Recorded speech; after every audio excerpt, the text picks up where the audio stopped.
जब समय अपने नियम बदलता है तब वह उम्र नहीं देखता। उस रात मृत्यु स्वयं एक शिशु के पास चल पड़ी, जिसे अभी जीवन का अर्थ भी नहीं पता था। जब सृष्टि का संतुलन डगमगाता है तब सबसे पहले मां का हृदय कांपता है। कैलाश पर भी उस रात शांति स्थिर नहीं रह सकी। कुछ आत्माएं भय से पहले भक्ति सीख लेती हैं। वह शिशु रोया नहीं, क्योंकि उसका विश्वास उसकी उम्र से कहीं बड़ा था। मृत्यु क्रूर नहीं होती, वह केवल अपने कर्तव्य का पालन करती है। और उस क्षण कर्तव्य ने आगे बढ़ने का निर्णय लिया। पर कभी कभी नियम उस सीमा को छू लेते हैं जहां करुणा मौन नहीं रह सकती। उस क्षण दो सत्य आमने सामने खड़े थे, एक जो अंत का प्रतिनिधि था और दूसरा जो स्वयं अनंत था। जब समय ने गिनना नहीं सीखा था तब संसार ने मौन को अपना गुरु बनाया। हिमालय के वन उस शांति को आज भी याद रखते हैं। ऋषि मृकंडू और मरुदमती अग्नि के सामने बैठे थे, देह स्थिर, आत्मा तप में। वे वर नहीं, अर्थ मांग रहे थे। उनकी साधना ने आकाश को हिला दिया। जब शिव प्रकट हुए तो लगा जैसे स्वयं ब्रह्मांड ने उत्तर दिया हो। शिव ने विकल्प दिया, एक लंबा जीवन, साधारण, या एक अल्प जीवन पर दिव्य, क्योंकि हर वर की एक कीमत होती है। आंखों में आंसू लिए उन्होंने सिर झुका दिया। उन्होंने समय नहीं चुना, उन्होंने गहराई चुनी। एक शिशु जन्मा शांत, तेजस्वी, जैसे वह रोया नहीं बल्कि अनंत को सुन रहा हो। जब अन्य बालक खेलते थे वह सूर्यास्त देखता था। उसे अंत का सौंदर्य डराता नहीं था, उसकी शांति दूसरों को असहज करती थी। वह कुछ कहता नहीं था, फिर भी भय छोड़ जाता था। उसके प्रश्न उम्र से बड़े थे। मृत्यु के बारे में वह ऐसे पूछता था जैसे किसी पुराने मित्र को खोज रहा हो। रात में दीपक कांपता था और माता पिता का हृदय भी। सच दीवारों के पीछे रोता रहा। समय उसके चारों ओर अजीब ढंग से बहने लगा, जैसे वन की हर पत्ती, हर हवा उसकी उपस्थिति से अपनी गति भूल गई हो। तुएं बदलती रहीं, वसंत से ग्रीष्म तक, मानो प्रकृति स्वयं उसके चारों ओर घूम रही हो, उसे परख रही हो। हर परिवर्तन सहज था। पत्ते गिरे, रंग बदले, पर किसी ने प्रतिरोध नहीं किया। शीत ने वन को ढक लिया। समय आगे बढ़ता रहा, बिना रुके, बिना पीछे देखे। सब कुछ बदल गया, फिर भी वह बालक वैसा ही रहा, शांत, स्थिर, अडिग। शिवलिंग के सामने उसकी प्रार्थना सांसों जैसी स्वाभाविक हो गई। दीपक की लौ भी स्थिर होकर सुनने लगी। दिन वर्षों में ढल गए, वर्ष स्मृतियों में बदल गए, पर उसकी भक्ति कभी थकी नहीं। मंदिर की दीवारें पुरानी हुई, पत्थर घिस गए, पर श्रद्धा ने अपनी जगह नहीं छोड़ी। सूर्य की किरणें बार बार बदलीं। समय ने भक्ति के सामने सिर झुका दिया। उसने आंखें खोली। जहां कभी जल्दबाजी थी वहां अब केवल शांति शेष थी। मैं एक संख्या के साथ जन्मा था, सांसों में लिखे हुए दिन। दुनिया सूरज चांद गिनती रही, मैंने सिर्फ तुम्हें गिनना सीखा। दुनिया ने मुझे डर सिखाया, तुमने मुझे स्थिरता दी। दुनिया ने अंत सिखाए, तुमने सत्य दिखाया। इसलिए मैं अपना समय तेरे चरणों में रखता हूँ और कुछ नहीं मांगता। अगर यही मेरी आखिरी सांस है तो ये तेरा नाम जपे। मैं अंधेरे से भागता नहीं, मैं तेरी रोशनी में चलता हूँ। अगर आज मृत्यु आए तो वो मुझे तेरे साथ पाए। मैंने ऋतुओं को झुकते उठते देखा, पहाड़ों को बूढ़ा होते देखा, पर तेरी खामोशी कभी नहीं बदली। जब शब्द टूट गए उसने मुझे थामा।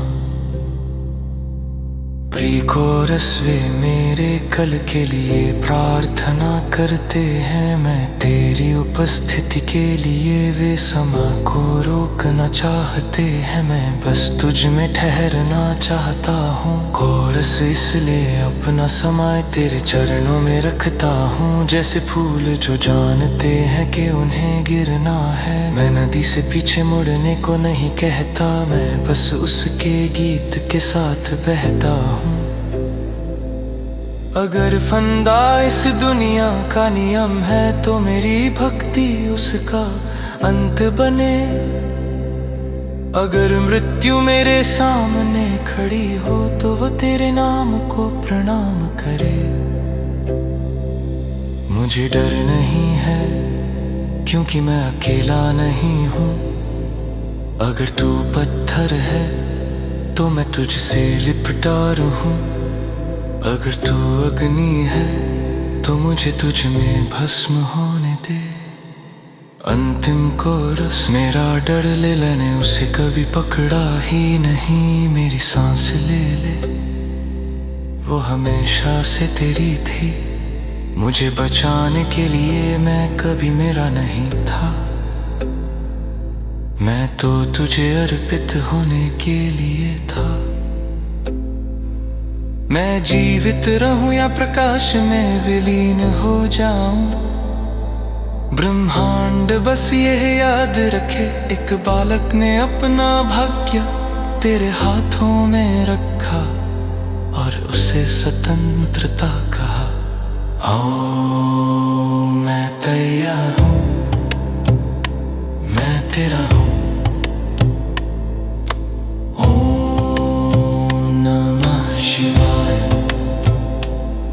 तेरा हूँ, मैं तेरा हूँ। ओम नमः शिवाय। वह गांव के साथ जिया, दूसरों का बोझ उठाया बिना किसी अपेक्षा के।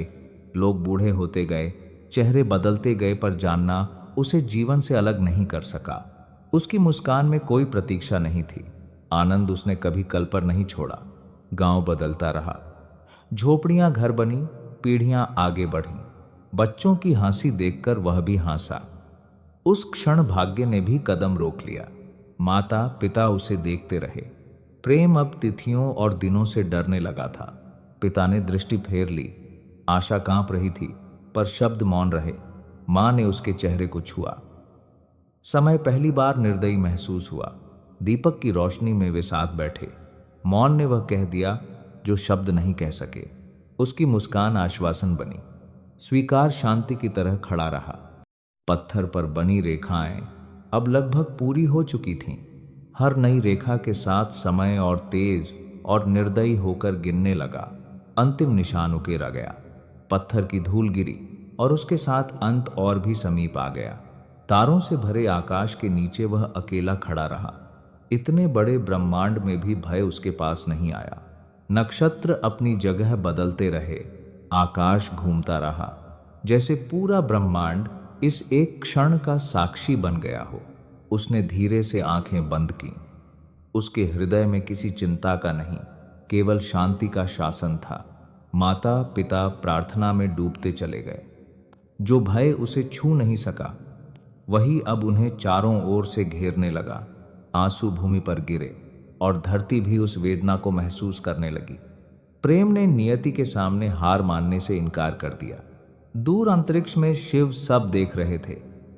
दृष्टा मौन था, पर उसकी दृष्टि कभी हट नहीं रही थी। ब्रह्मांड की ऊर्जा हल्के से कांपी। संतुलन अब इतना नाजुक था कि एक निर्णय सब बदल सकता था। उसने शिवलिंग को श्रद्धा से प्रणाम किया। आकाश में बादल अस्वाभाविक ढंग से एकत्र होने लगे। उनका रंग गहरा होता गया, जैसे प्रकृति ने आने वाले संकट को पहले ही भांप लिया हो। हवा में एक अनकहा भय तैरने लगा और संसार ने संकेत पा लिया कि संतुलन डगमगाने वाला है। वृक्ष धीरे धीरे झुकने लगे, उनकी शाखाएं आपस में टकराने लगीं। वायु उग्र हो उठी, मानो कोई अदृश्य शक्ति उसे दिशा दे रही हो। यह परिवर्तन देखा नहीं जा सकता था, पर हर जीव उसे महसूस कर रहा था। वह एक क्षण के लिए रुका।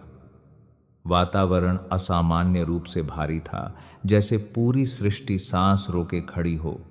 उस मौन में हृदय की धड़कन भी स्पष्ट सुनाई देने लगी। गर्जन थमी नहीं, वह और गहरी होती चली गई। ऐसा प्रतीत हुआ मानो समय स्वयं को कस रहा हो, अपने नियमों को मजबूती से थामे हुए, किसी भी विचलन को रोकने के लिए। कैलाश पर पार्वती का हृदय विचलित था। करुणा अब मौन बनकर नहीं रह सकी। मां का प्रेम उस सीमा पर पहुंच चुका था जहां सहनशीलता टूटने लगती है। पार्वती ने शिव की ओर देखा और प्रश्न किया। यह केवल एक प्रश्न नहीं था, यह श्रद्धा और करुणा का मिलन था। पहली बार नियमों के सामने प्रेम ने स्वर उठाया। शिव मौन रहे।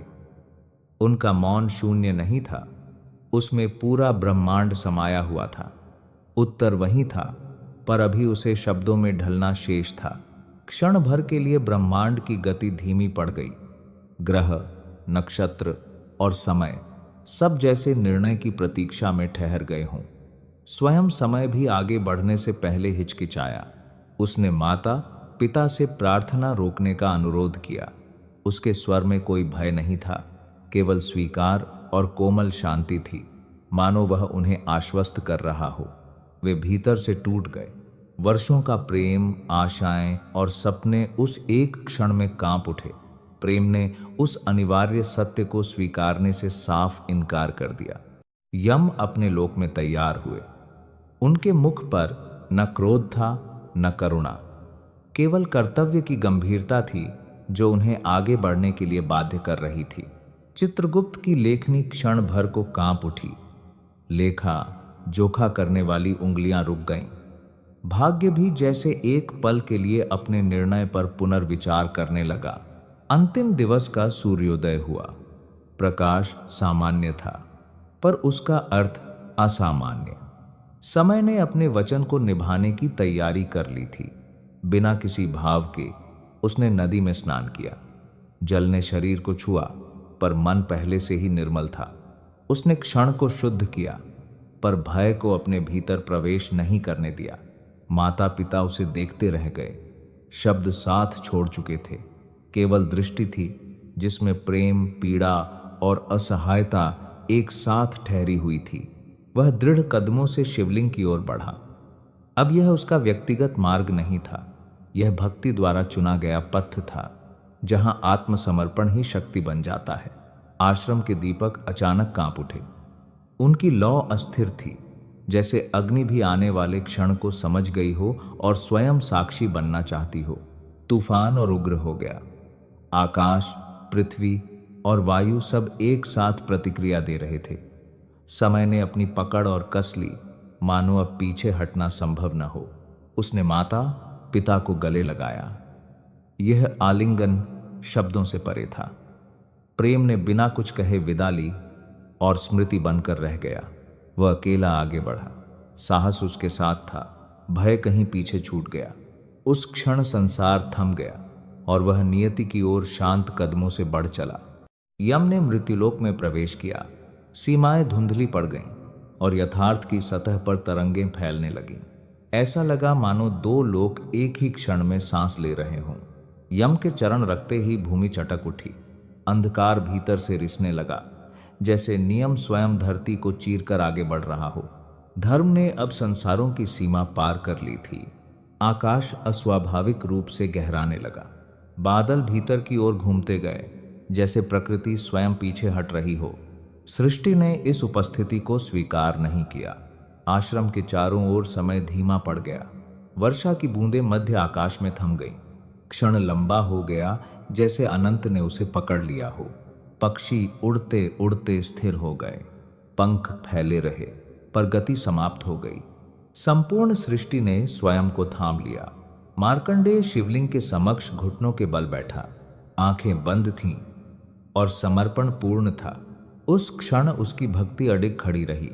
यम ने उसे देखा। न क्रोध था न द्वेष, केवल कर्तव्य की शांति। मृत्यु उससे घृणा नहीं कर रही थी। यम ने अपने पाश को थामा।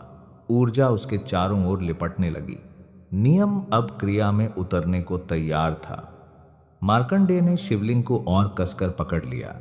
उंगलियां सफेद पड़ गईं, पर आस्था ढीली नहीं हुई। भक्ति ने छोड़ने से इनकार कर दिया। मंदिर के चारों ओर वायु उग्र होकर घूमने लगी। धूल ऊपर उठी, दिशा खो बैठी। संसार ने आने वाले टकराव को महसूस कर लिया। यम ने पाश आगे फेंका। ऊर्जा ने अंतरिक्ष को चीरते हुए मार्ग बनाया। वह क्षण आ ही गया था। पाश जमी हुई वर्षा के बीच से गुजरा। बूंदें प्रकाश में टूटने लगीं। समय स्वयं दरक गया। पाश शिवलिंग को छू गया। तेज प्रकाश फूट पड़ा और यथार्थ कांप उठा।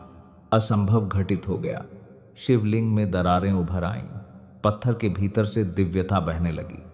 ईश्वरत्व जाग उठा। ऊर्जा की लहर भूमि पर दौड़ गई। वृक्ष झुक गए, धरती थर्रा उठी। सृष्टि ने तीव्र प्रतिक्रिया दी। दूर कहीं ज्वालामुखी फट पड़ा। लावा आकाश की ओर उछल गया। संतुलन टूट चुका था। समुद्र उग्र हो उठा। लहरें असामान्य ऊंचाई तक उठीं। जल ने भी उत्तर दिया। पर्वत कांपने लगे। शिखरों में दरारें पड़ी। धरती ने उसे याद कर लिया। अंतरिक्ष में सूक्ष्म लेनन उभरी। तारे विकृत हो गए। ब्रह्मांड झुककर देखने लगा। शिव की उपस्थिति अनुभव में उतरी। वह दिखे नहीं, पर हर जगह थे। शक्ति जाग चुकी थी। शिव शिवलिंग से आंशिक रूप में प्रकट हुए। कच्ची ब्रह्मांडीय ऊर्जा फूट पड़ी। यह करुणा नहीं थी, अभी नहीं। अग्नि और प्रकाश उनके चारों ओर घूमने लगे। यथार्थ मुड़ने लगा। सृष्टि कांप उठी। यम एक कदम पीछे हटे। हल्का सा नमन किया। मृत्यु ने भी स्वीकार किया।